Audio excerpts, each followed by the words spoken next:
పితా పుత్ర పవిత్రాత్మ నామమున ఆమెన్. ప్రభునందు మిక్కిలి ప్రియ సహోదరి సహోదరులారా, ఆగస్టు 15వ తారీఖు మరియమాత మోక్షారోపణ మహోత్సవ వాక్య పరిచర్య మన భారతదేశపు స్వతంత్ర దినోత్సవానికి సంబంధించినటువంటి ఈ వాక్య పరిచర్యకి మిమ్మందరినీ ప్రేమతో ఆహ్వానిస్తున్నాను. లూకా సువార్త 1వ అధ్యాయము 46 నుండి 50వ వచనము వరకు. అప్పుడు మరియమ్మ ఇట్లు పాడెను, నా హృదయము ప్రభువును స్తుతించుచున్నది, నా రక్షకుడుగు దేవుని యందు నా ఆత్మ ఆనందించుచున్నది. ఏలయన ఆయన తన దాసురాలి దీనావస్థను కటాక్షించను, ఇక నుండి తరతరముల వారు నన్ను ధన్యురాలని పిలిచెదరు. ఏలయన సర్వశక్తిమంతుడు నా ఎడల గొప్ప కార్యములు చేశాను, ఆయన నామము పవిత్రమైనది. ప్రభువు పట్ల భయభక్తులు కలవారి మీద ఆయన కనికరము తరతరముల వరకు ఉండును. ప్రియులకు దేవుని బిడ్డలారా, మున్ముందుగా మీకందరికీ కూడా మరియమాత మోక్షారోపణ మహోత్సవ శుభాకాంక్షలు. అదేవిధంగా భారతీయులు అంటే మనందరికీ కూడా భారతదేశపు స్వతంత్ర దినోత్సవ శుభాకాంక్షలు మనఃపూర్వకంగా తెలియజేస్తున్నాను. ప్రియులారా, ఈనాడు నిజంగా భారతీయులకి 2 పెద్ద పండగలు. భారతీయులముగా, భరతమాత ముద్దు బిడ్డలంగా విదేశీయుల యొక్క శృంఖలాల నుంచి, బానిసల నుంచి విడుదల పొందినటువంటి స్వతంత్ర దినోత్సవాన్ని సగర్వంగా కొనియాడుకుంటున్నాం. క్రైస్తవులంగా, ఆ మరియమాత ముద్దు బిడ్డలంగా మరియ తల్లి మోక్షారోపణమైనటువంటి మహోత్సవాన్ని ఇంకా ఘనంగా కొనియాడుతున్నాం. 2 వేరువేరు పండగలుగా కనబడతాయి మనకి, కానీ రెంటి యొక్క పరమార్థం స్వేచ్ఛ, స్వతంత్రము. బానిసత్వము లేకుండా స్వేచ్ఛతో జీవించటం. ఒకటి పరాయివాని పాలన నుండి స్వేచ్ఛ స్వతంత్రాలైతే, రెండవది శాశ్వతమైన పరిపూర్ణమైన ఆత్మీయ స్వేచ్ఛ స్వతంత్రాలు. సాతాను నుండి, మరణము నుండి, ఈ శరీరము నుండి స్వేచ్ఛ స్వతంత్రాలు. ప్రియులకు దేవుని బిడ్డలారా, ఈ 2 పండగలు కూడా ఒకే సందేశాన్ని ఇస్తున్నాయి. మానవుడు స్వేచ్ఛతో ఉండాలి, పరాయివాని నుండి స్వేచ్ఛగా జీవించాలి, సాతాను యొక్క బానిసత్వము నుండి, మరణము నుండి, శరీరము నుండి కూడా మనము స్వేచ్ఛగా జీవించాలి. ఈ రెంటిని కూడా ప్రసాదించువాడు దేవుడే. గుర్తుంచుకోండి పిల్లారా, స్వేచ్ఛను ప్రసాదించేటువంటి వాడు దేవుడే.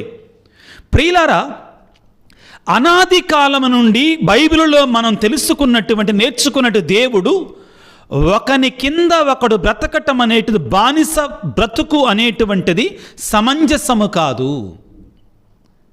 అందరు కూడా సమానులే. ఒక వ్యక్తి మరొక వ్యక్తి మీద దౌర్జన్యంగా, బలవంతంగా ఒక వ్యక్తిని బానిసగా చేయటం అనేటువంటి దేవుని యొక్క చిత్తము కాదు.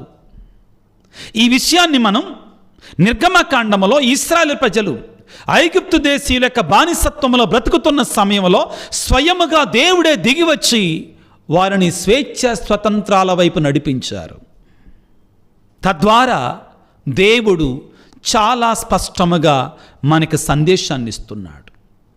ఒక వ్యక్తి మరొక వ్యక్తి మీద దౌర్జన్యం చేయటం, ఒక వ్యక్తి మరొక వ్యక్తి మీద అన్యాయంగా, అక్రమముగా బానిసగా చేయటం అనేటువంటిది దేవునికి సమంజసము కాదు. ప్రతి ఒక్కరు కూడా సమానత్వముతో, సౌభాతృత్వముతో, సహోదర ప్రేమతో సమానంగా జీవించాలి. ఇది దేవుని యొక్క కోరిక. నిజమే ప్రియులారా, 1947వ సంవత్సరంలో బ్రిటిషు వారి నుండి మన భారతదేశానికి స్వేచ్ఛ స్వతంత్రాలు వచ్చాయి. చాలా సంతోషం. పరాయివాని పాలన నుండి, పరాయివాని యొక్క కబంధ హస్తాల నుండి భారతదేశం విముక్తిని పొందింది. ఎంతోమంది త్యాగధనులు వారి రక్తాన్ని చిందించి మనకి స్వతంత్రాన్ని ప్రసాదించారు. మా నాన్న చెప్పేవాడండి, సూచాయగా ఆయన చిన్న పిల్లవాడిగా ఉన్నప్పుడు గుర్తుండేదంటండి. మా నాన్న చెప్పేవాడు ఏంటంటే, బ్రిటిష్ వాళ్ళ యొక్క గుర్రాల గిట్టెల శబ్దాలు విన్నప్పుడు మన ఆడవాళ్ళు పరిగెట్టుకుంటూ ఇళ్లలో దాక్కునేవాళ్ళు అంటండి. అటువంటి దారుణము నుండి మనం విముక్తి పొందాం. కానీ ప్రియులకు దేవుని బిడ్డలారా, జాగ్రత్తగా మనం ప్రశ్నించుకుందాం. భారతదేశం అనేటువంటిది పరిపూర్ణంగా స్వతంత్రాన్ని పొందుకుందా? ఎంతమంది ఈ భారతదేశంలో ఉన్నటువంటి వారు వ్యసనాలకు బానిసలుగా బ్రతుకుతున్నాం, మనంతట మనముగా బానిసలం అయిపోతున్నాం. రాజకీయ నాయకులు ఏ విధముగా బానిసలుగా చేసి బ్రతుకుతున్నారు, ఏ రీతిగానైతే చెడు అలవాట్లకి మన యువతీ యువకులు బానిసలైపోతున్నారు, దుర్మార్గపు అలవాట్లకి బానిసలైపోతున్నారు. కాస్తంత ధనం ఉన్నటువంటి వాడు పేదవాడిని ఏ విధంగా బానిసగా చూస్తున్నాడు. నిజమైన స్వతంత్రం మనకి వచ్చిందా? ఆత్మ పరిశీలన చేసుకోవాలి. ఒక్కడుగు ముందుకు వేసి ధైర్యం చేసి మాట్లాడాలి. కొన్నిసార్లు ప్రియులారా, ఇట్లాంటి రోజుల్లోనైనా మనం మాట్లాడకపోతే ప్రయోజనం లేదు. ఏమిటి అంటే, కొన్ని కోట్ల మంది భారతీయుల యొక్క హక్కులని ఒక్క వ్యాపారవేత్త కాళ్ళ కింద పెడుతున్నారు.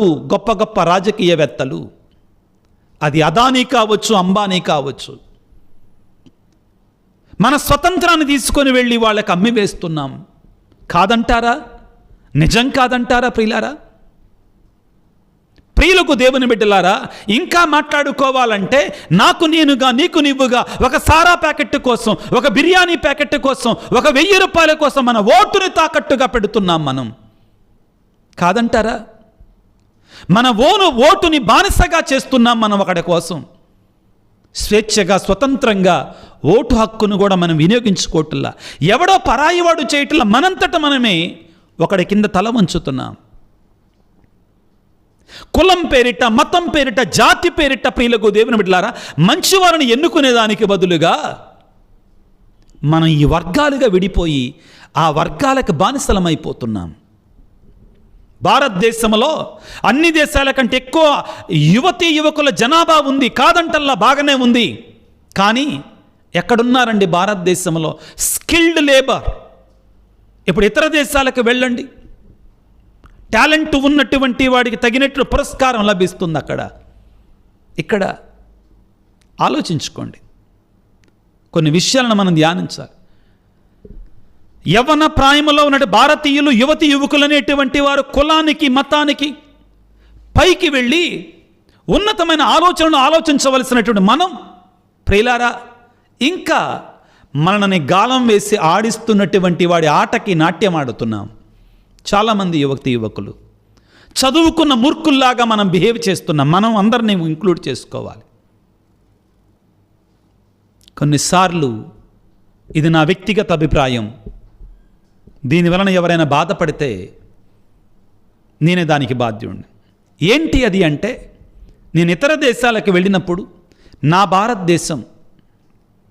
భారతదేశం ఇటువంటి క్రమశిక్షణ కలిగింది ఎప్పుడుగా మారుతుంది. దేని గురించి మాట్లాడుతున్నానంటే, మనలో సివిక్ సెన్స్ అంటారండి. మన భారతదేశంలో కూడా నేర్చుకోదగినటువంటి ఎన్నో విలువలు ఉన్నాయి, ఎన్నో గొప్ప కార్యాలు ఉన్నాయి. నేను కాదంటల్లా. కానీ మనం ఒక పబ్లిక్ రోడ్డును చూసే విధానం, ఎక్కడ పడితే అక్కడ పడేయటం, ఎక్కడ పడితే అక్కడ ఇది వేయటం. ప్రియులకు దేవుని బిడ్డలారా, ఇంకా మనం భారతీయులంగా ప్రియులకు దేవుని బిడ్డలారా, లంచాలు అనేటువంటి బానిసత్వానికి మ్రగ్గటం లేదా? ప్రతి చోట, ప్రతి ఆఫీసులో కూడా లంచాలు, హాస్పిటల్లో దోపిడీ జరగటం లేదా? అన్నిట్లో అంటలేదండి, చాలా వరకు. ఆత్మ పరిశీలన చేసుకుందాం. అన్నిటికంటే బానిసత్వం ప్రియులారా యువతీ యువకులలో ఉన్నటువంటి సోమరితనం, హార్డ్ వర్కింగ్ నేచర్ లేకపోవటం, అధికార దుర్వినియోగం, లంచగొండితనం, సోమరితనం, తాగుడు, వ్యసనాలు, వీటికి మనంగా బానిసలం చేసుకుంటున్నాం. పరాయి వాడి నుండి మనం స్వేచ్ఛ స్వతంత్రాలు పొందాం.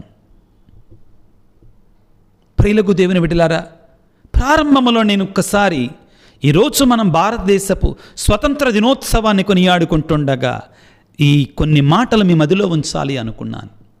చివరిగా ఈ ప్రశ్న వేసుకుందాం. ఏంటంటే, ఇటువంటి స్వాతంత్రం కోసమేనా అంతమంది స్వతంత్ర సమరయోధులు వారి ప్రాణాలని అర్పించి తన రక్తాన్ని ధారపోశారు? భారతదేశం ప్రియులకు దేవుని బిడ్డలారా 1947 సంవత్సరం డెవలపింగ్ కంట్రీ, 1967లో డెవలపింగ్ కంట్రీ, 1987లో డెవలపింగ్ కంట్రీ, 2007 సంవత్సరంలో డెవలప్ కంట్రీ, 2027 సంవత్సరంలో కూడా డెవలపింగ్ కంట్రీ. ఇంకెప్పుడు డెవలప్డ్ కంట్రీ అయితో మనకు తెలియట్లేదండి. దీనికి మనందరం బాధ్యులమే. మీరందరూ అనుకోవచ్చు, ఏంటి ఫాదర్ గారు ఈ రోజున ఈ లైన్లో వెళుతున్నారు? ఈ రోజైనా మనం మాట్లాడుకోవాలి. బాధ్యతాయుతమైన క్రైస్తవులంగా, బాధ్యతాయుతమైన భారత పౌరులంగా మనం మాట్లాడుకోవాలి. ఇది మనందరి బాధ్యత. ఈ భరతమాత ముద్దు బిడ్డలంగా భరతవనిలో మనం జీవిస్తుండగా మనందరము కూడా ఈ దేశపు యొక్క అభ్యున్నతి కొరకై మన వంతు కృషిని మనం అందించాలి. మన బాధ్యత. ఎవరైనా కానీ, ఎక్కడైనా కానీ, నేను జనగణమన పాడను, వందే మాతరం పాడను, లేకపోతే నేను కాన్స్టిట్యూషన్ని పాటించను అని అంటే నేను క్రైస్తవుని కాబట్టి అంటే అట్లాంటి వాళ్ళకంటే దేశద్రోహులు మరొకళ్ళు ఉండరండి. ఒక భారతీయుడిగా భరతమాత గడ్డని గౌరవించాలి. ఒక భారతీయుడిగా ఆ భారతదేశపు అన్ని రూల్స్ అండ్ రెగ్యులేషన్ని మనం పాటించాలి. మన నాయకులకి గౌరవించాలి, గౌరవాన్ని చూపించాలి.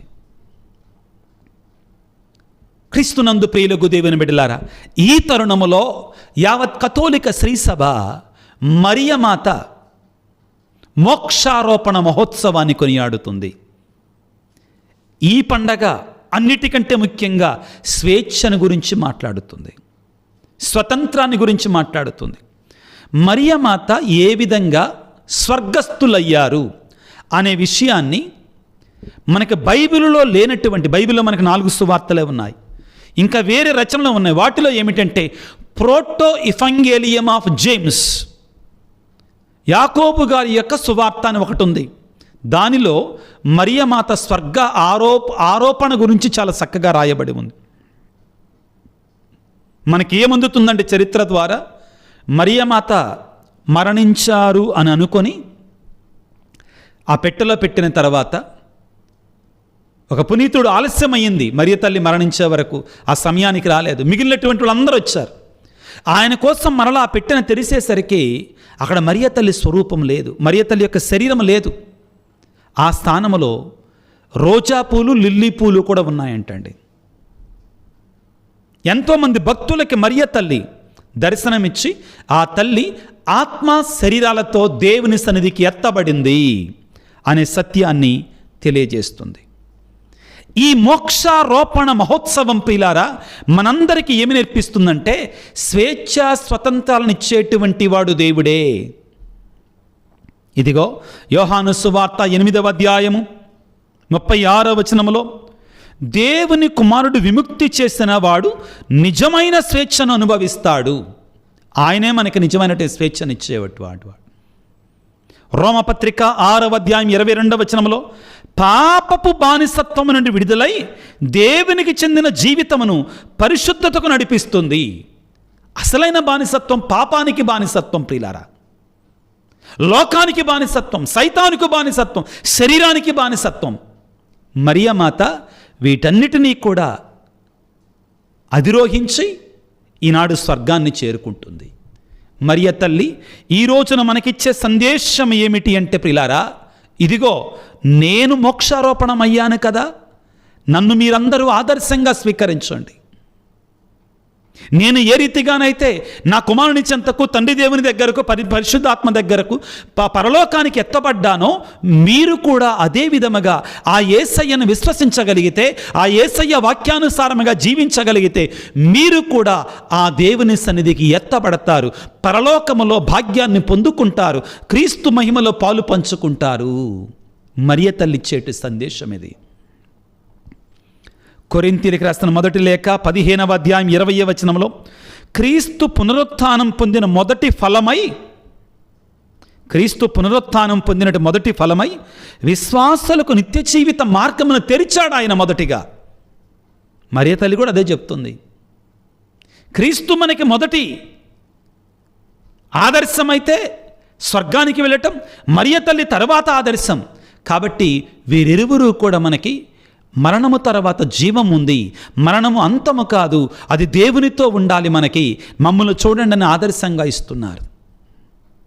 కొలస్సీలకు రాసిన లేఖ 3వ అధ్యాయం 12వ వచనంలో, మీ హృదయాన్ని పరలోక విషయములపై నిలపండి, అక్కడే క్రీస్తు మహిమలో ఉన్నాడు. ప్రతి క్రైస్తవుని యొక్క గమ్యం ఈ రోజున మరియ తల్లి చేరుకున్నటువంటి గమ్యం కావాలి.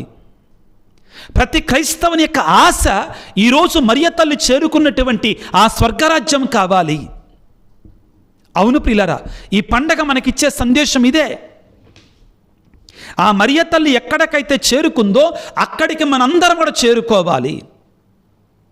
మరి మరియ తల్లి చేరుకున్న స్థలానికి మనం చేరుకోవాలంటే మరియ తల్లిలాగా మనం జీవించాలి. ఎలాగ జీవించింది మరియ తల్లి? ఒకే ఒక మాట, ఇదిగో నేను ప్రభువు దాసురాలను, నీ మాట చొప్పున నాకు జరుగును గాక. లూకాసు వార్త 1వ అధ్యాయము 38వ వచనం. ప్రియులారా, నీవు నేను కూడా మరియ తల్లి వలె దేవుని యొక్క వాక్యానికి, దేవుని యొక్క చిత్తానికి లోబడి తలదాల్చి నేను ప్రభువు దాసురాలను, దాసుడు అన్నట్లుగా జీవించగలిగితే, ఆయన వాక్యానుసారంగా నడుచుకోగలిగితే మనము కూడా మరియ తల్లి చేరుకున్నటువంటి ఆ స్వర్గ రాజ్యాన్ని మనము కూడా చేరుకుంటాం. మత్తయి శుభవార్త 7వ అధ్యాయము 21వ వచనంలో దేవుని యొక్క వాక్యం యేసు ప్రభు చెప్పినట్లుగా తండ్రి చిత్తాన్ని నెరవేర్చువాడే స్వర్గరాజ్యంలో ప్రవేశిస్తాడు. మరియమాత దేవుని చిత్తాన్ని నెరవేర్చింది కాబట్టి ఆ తల్లి ఆ పరిపూర్ణమైనటువంటి స్వేచ్ఛలో చేరుకుంది. ప్రియులారా, ఎక్కడ నెరవేరుతుంది మనకి పరిపూర్ణమైన స్వేచ్ఛ? ఎక్కడ దొరుకుతుంది మనకు పరిపూర్ణమైన స్వేచ్ఛ? పాపాన్ని విడిచినప్పుడు, చెడును విడిచినప్పుడు, సైతానుని విడిచినప్పుడు, శరీర కార్యాలు విడిచినప్పుడు, దేవునికి ఇష్టముగా బ్రతికినప్పుడు అది నిజమైన స్వేచ్ఛ. ఆధునిక ప్రపంచంలో ఏమంటున్నారు? నా శరీరం నా ఇష్టం, నా జీవితం నా ఇష్టం, నాకెవడో చెప్పకూడదో, నేను కోరుకున్నట్టుగా నేను బ్రతుకుతా, నా ఇష్టం. ఇది కాదండి మనం వినేది. నో, మరి తల నేర్పించేది వేరే. ఆది ఏవమ్మా ప్రియులారా, తాను స్వేచ్ఛను వినియోగించుకుంటున్నానని అనుకొని దేవుని చిత్తాన్ని ధిక్కరించి పాపాన్ని, శాపాన్ని లోకానికి తీసుకొని వచ్చి పాపం యొక్క కారణముగా వచ్చిన మరణం పాలైతే, 2వ ఏవ అయిన మరియ తల్లి దేవునికి విధేయత చూపించి, తన స్వేచ్ఛను ఉపయోగించి దేవునికి విధేయత చూపించి ఈ లోకానికి దైవ కుమారుని, స్వర్గరాజ్యాన్ని, మోక్షప్రాప్తిని, విడుదలను ప్రసాదించింది. మరియమాత అడుగుజాడలలో మనం నడిచి నిజమైన స్వేచ్ఛ స్వతంత్రాలని దేవునికి విధేయత చూపించటం ద్వారానే కానీ నా శరీరముతో నాకు ఇష్టం వచ్చినట్లుగా చేసుకుంటాను అని అనటం ద్వారా కాదు అని గుర్తుంచుకోవాలి. ఏ రీతిగా రోమపత్రికలో పౌలు గారు హెచ్చరించారో, మీ దేహము దేవుని ఆలయమని మీకు తెలియదా? అది పరిశుద్ధాత్మ నిలయమని మీకు తెలియదా అని హెచ్చరించాడో, ఈ దేహముతో దేవుని మహిమపరచాలి. మరియ తల్లి ఏ విధముగా తన దేహముతో దేవునికి కుమారునికి జన్మనిచ్చిందో అదేవిధంగా మనం కూడా దేవునిని మహిమపరచగలగాలి. అప్పుడు మనం పరిపూర్ణమైనటువంటి ఆ మరణములోనికి, ఆ యొక్క నిత్య జీవితంలోనికి మనం వెళతాం. ప్రియులకు దేవుని బిడ్డలారా, ఈనాడు మనం చదువుకున్న 2వ పట్టణం ఏమిటి? సూర్యుని మరియ తల్లి ధరించి ఉన్నది, చంద్రుని ధరించి ఉన్నది, 12 నక్షత్రాలు కలిగినటువంటి కిరీటాన్ని పొందుకొని ఉంది మరియ తల్లి. ఆ యొక్క ఆ మహిమ, ఆ దేదీప్యమానం ప్రియులకు దేవుని బిడ్డలారా, మహిమతో అలంకరించబడింది మరియ తల్లి. మనందరి తల్లి, మనందరి మాత. ఈ రోజున మరియ తల్లి ప్రియులారా ఆ పరలోకములో ఉండి తన బిడ్డలమైన మన కొరకే ప్రార్థన చేస్తుంది. ఆమె విజయాన్ని పొందుకుంది, ఆమె మార్గాన్ని చూపిస్తుంది, ఆమె శక్తిమంతురాలైన దేవుని యొక్క సన్నిధిలో మన కొరకై మధ్యవర్తిగా ఉండి ప్రార్థన చేసే తల్లిగా ఉంది. కాబట్టి మన కొరకై ప్రార్థన చేసి మనము కూడా పాపపు సంకెళ్ళు తెంచుకొని, సాతాను సంకెళ్ళు తెంచుకొని మరణాన్ని జయించి తన కుమారుని యొక్క ఆ దైవరాజ్యంలో చేరుకోవాలని కోరుకుంటుంది, ప్రార్థన చేస్తుంది. మనందరి కొరకై 1000 కళ్ళతో ఎదురు చూస్తుంది. ప్రియులారా, ఒక్క మాట చెప్పాలనుకున్నాను దేశం గురించి. ప్రియులారా, జాన్ ఎఫ్ కెనడీ అమెరికన్ ప్రజలతో పలికిన మాటలు ఏమిటి అంటే, don't ask what the country has given to me, but ask what you have given to country, what I have given to country. దేశం నాకేం చేసింది కాదండి అడగాల్సింది మనం ఎప్పుడూ కూడా. నేను నా దేశానికి ఏం చేశాను? నా మంచి నడవడిక ద్వారా, నేను కష్టపడటం ద్వారా, నేను సరిగా జీవించటం ద్వారా, రూల్స్ అండ్ రెగ్యులేషన్స్ పాటించటం ద్వారా నేను నా దేశాన్ని యొక్క పురోగతికి నేను సహకరిస్తున్నానా? లంచగొండితనము, పాపపు జీవితము, అదేవిధంగా ఈ యొక్క చెడు అలవాట్లకి మనం బానిసలము కాకుండా మంచి భారత పౌరులముగా మనం జీవిస్తున్నామా? రెండవదిగా ప్రియులకు దేవుని బిడ్డలారా, ఏమిటి అంటే నేను ఒక క్రైస్తవుడిగా, దేవుని బిడ్డగా నేను ఏ విధముగా జీవిస్తున్నాను? పవిత్రమైన జీవితం కొరకే ఆశపడుతున్నానా? రోమపత్రిక 12వ అధ్యాయము 1వ వచనములో మీ శరీరములను దేవునికి ఇష్టమైన సంపూర్ణ యోగ్యమైనటువంటి బలిగా సమర్పించాలి. ఆత్మ శరీరాలతో దేవుని సన్నిధికి వెళ్ళగలగాలి. అది మరియ తల్లి మనకు చూపిస్తుంది. నువ్వు ఏ విధంగా జీవిస్తున్నావు?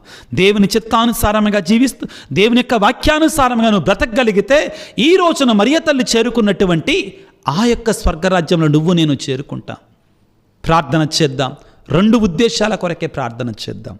దేవుడు మన భారతదేశాన్ని సమృద్ధిగా దీవించాలని, భారతీయులందరినీ సమృద్ధిగా ఆశీర్వదించాలని, అదేవిధంగా క్రైస్తవులమైన మనందరము కూడా ఆ మరియమాత అడుగుజాడలో నడుస్తూ దేవునికి ఇష్టమైన బిడ్డలుగా జీవించి కడన ఆ మరియ తల్లి వలె మనము కూడా ఆ స్వర్గరాజ్యములో, ఆ మోక్షప్రాప్తిలో పరిపూర్ణమైన స్వేచ్ఛ స్వతంత్రాలలోనికి వెళ్ళేటట్లుగా మనందరిని దీవించమని తలలు వంచి ప్రార్థన చేసుకుందాం. సర్వశక్తిమంతుడా, సర్వోన్నతుడా, ప్రేమమయుడా, నీకు స్తోత్రాలు, వందనాలు. ఈనాడు మా భారతావని స్వతంత్ర దినోత్సవాన్ని కొనియాడుకుంటుండగా మీరు మాకు ఇచ్చినటువంటి స్వతంత్రాన్ని బట్టి మీకు వేలాది వందనాలు, స్తుతులు, స్తోత్రాలు. మా దేశ నాయకులను దీవించండి, మా రాష్ట్ర నాయకులను దీవించండి, వారిపై నీ హేరాళమైన దీవెనలను కుమ్మరింపచేయండి. ఈ దేశాన్ని నీతివంతంగా, ధర్మయుక్తంగా, పేదల పాలిటి పెన్నిదిగా పరిపాలించే కృపను వారు దయచేయండి. ముఖ్యంగా పేదరికంలో ఉన్నటువంటి వారిని, వేదనలలో ఉన్నటువంటి వారిని, అవసరతలో ఉన్నటువంటి వారిని నాయకులు వారి యొక్క పరిపాలన ద్వారా ఆదుకునేటట్లుగా, ప్రజలకు ఉపయోగకరంగాను మేలుకరంగాను ఉన్నట్లుగా వారికి మంచి జ్ఞానాన్ని దయచేయండి. అమ్మా తల్లి మరియమాత, యావత్ కథోలిక క్రైస్తవ ప్రపంచము కొరకే ప్రార్థిస్తుండగా మా కొరకు ప్రార్థించమ్మా. ఈనాడు మీరు పరలోకానికి ఎత్తబడినటువంటి సందర్భంగా మేమందరం ఎంతో సంతోషిస్తున్నాం, ఆనందిస్తున్నాం. తండ్రి, తల్లి, మేము కూడా నీ యొక్క సుమాతృకను అనుసరించి పాపాన్ని విడిచిపెట్టి పవిత్రంగా జీవిస్తూ మీరు చేరుకున్న స్థలాన్ని మేము చేరుకున్నట్లుగా మా కొరకు ప్రార్థించమ్మా. ఈనాడు ఎంతోమంది బిడ్డలు ఈ ప్రార్థనలో ఏకీభవించి మా కొరకు ప్రార్థించండి స్వామిని అడుగుతుండగా, అమ్మా వారందరినీ కూడా నీ బిడ్డలుగా నీకు అప్పగిస్తున్నాను. నీ మధ్యస్థ ప్రార్థన ద్వారా వారి వారి తలంపులు, వారి కోరికలు, వారి ఉద్దేశాలను మీరు దీవించండి. అన్నిటికంటే ముఖ్యంగా పాపానికి దూరంగా ఉంటూ ఈ శరీరాన్ని దేవునికి ఇష్టమైనటువంటి కానుకగా అర్పించే బిడ్డలంగా మమ్మల్ని దీవించమని మనాదుడైన క్రీస్తు ద్వారా వేడుకొనుచున్నాము తండ్రి, ఆమెన్. ప్రభువు మీతో ఉందురుగాక, మీ ఆత్మతో ఉందురుగాక. సర్వశక్తి గల సర్వేశ్వరుడు పిత, పుత్ర, పవిత్రాత్మ మిమ్ము మీ కుటుంబాన్ని చల్లగా దీవించి ఆశీర్వదించి కాపాడుదురుగాక. God bless you. దేవుడు మిమ్ము దీవించుగాక. ఆమెన్.